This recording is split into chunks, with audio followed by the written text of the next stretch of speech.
हिंदू इंतहा पसंद जमात बीजेपी की तर्जुमान का बयान मोदी सरकार के गले पड़ गया। अरब, ईरान और अफगान हुकूमतों का सख्त एहतजाज। भारतीय सफीरों को तलब करके मुसलमान अक़लियतों से नारवा सलूक पर इजहार तशवीश। अरब मुल्कों में अवामी सतह पर भी बाइकॉट इंडिया मुहिम चल पड़ी।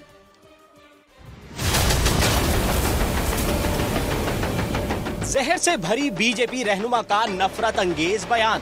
मुस्लिम दुनिया में गुस्से की लहर दौड़ गई। हिंदू कौम परस्त जमात भारतीय जनता पार्टी के 2 तर्जुमानों की जानिब से पैगंबर इस्लाम से मुताल्लिक तौहीन आमेज बयानात। भारत समेत दुनिया भर के मुसलमान बरहमी का इजहार कर रहे हैं। सऊदी अरब की जानिब से बड़ा बयान सामने आ गया। सऊदी वजीर खारजा ने बयान में कहा कि सऊदी अरब ने दीन इस्लाम की मुकद्दस हस्तियों की तौहीन को हमेशा मुस्तरद किया है। आज भी ये मौक़िफ़ है और आइंदा भी यही रहेगा। ओमान के मुफ्ती आजम ने भारतीय मसनूआत के बाइकॉट की अपील कर दी। कुवैत और कतर में वजारत खारजा ने भारत के सफीरों को तलब करके एहतजाजी नोटिस थमा दिए। अफगानिस्तान की हुकूमत ने भी भारत पर जोर दिया कि वो इस तरह के मुतासिब लोगों को दीन इस्लाम की तौहीन करके मुसलमानों के जज्बात मुश्तइल करने की इजाजत न दें। मशरिक़ वुस्ता से शुरू होने वाला हैशटैग इल्ला रसूल अल्लाह या मोदी अरब ममालिक के साथ पाकिस्तान और भारत में भी टॉप ट्रेंड बन गया।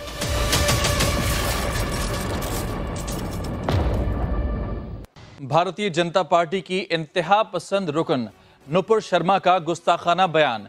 मुस्लिम ममालिक में गुस्से की लहर दौड़ गई। बॉयकॉट इंडिया के नारे। इंडियन हुकूमत घबरा गई। बीजेपी ने नुपुर शर्मा की बुनियादी रुकनियत मुअत्तल कर दी। इश्तियाल अंगेज बयान पर मुंबई में मुकदमा भी दर्ज कर लिया गया। मोदी से बहुत करीब भारतीय जनता पार्टी इंतहा पसंद विंग की अहम रुकन नूपुर शर्मा ने तौहीन रिसालत का इर्तिकाब किया। सबसे बड़ी मुसलमान अक़लियत को मुश्तइल किया। हिंदुस्तान भर में मुजाहिरे हुए। मुंबई में नूपुर शर्मा पर इश्तियाल अंगेजी का मुकदमा दर्ज किया गया। FIR कटी। बीजेपी ने पार्टी रुकनियत मुअत्तल कर दी। तहकीकात होने तक घर बैठने की हिदायत। उधर नूपुर शर्मा कहती है कि उनके बयान को तोड़ मरोड़ कर पेश किया गया। वजीर आजम मोदी ने नूपुर शर्मा की इस हरकत पर माजरत से मुंह मोड़ा तो अरब मुसलमान दुनिया में भी गुस्से की लहर दौड़ गई। बाइकॉट इंडिया की सदाएं बुलंद होने लगी। ट्विटर पर इला रसूलुल्लाह का हैशटैग ट्रेंड चलने लगा।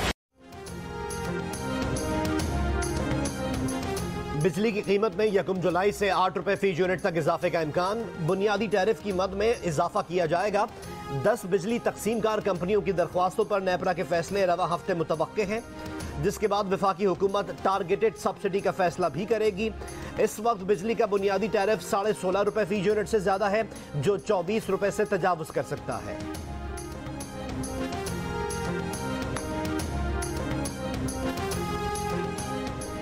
बलूचिस्तान के बल्दियाती इंतखाबात में अब तक 1487 आज़ाद उम्मीदवार कामयाब। गैर सरकारी गैर हतमी नताइज के मुताबिक जमीयत उलमा इस्लाम F 260 नशिस्तें जीत कर सियासी जमातों में सरे फहरिस्त। बलूचिस्तान अवामी पार्टी 213 नशिस्तों पर कामयाबी हासिल करके दूसरे नंबर पर है। National party 100, PKMAP 88, BNP 79, people's party 58 नशिस्तों पर कामयाब।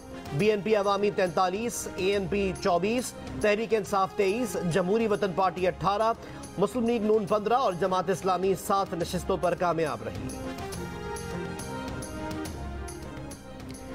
मुनहरिफ अरकान पंजाब असम्बली को डी-सीट किए जाने के बाद हमजा शहबाज अक्सरियत खो चुके। पंजाब की वजारत आला से हटाया जाए। तहरीक इंसाफ के महमूद रशीद ने हमजा शहबाज को हटाने के लिए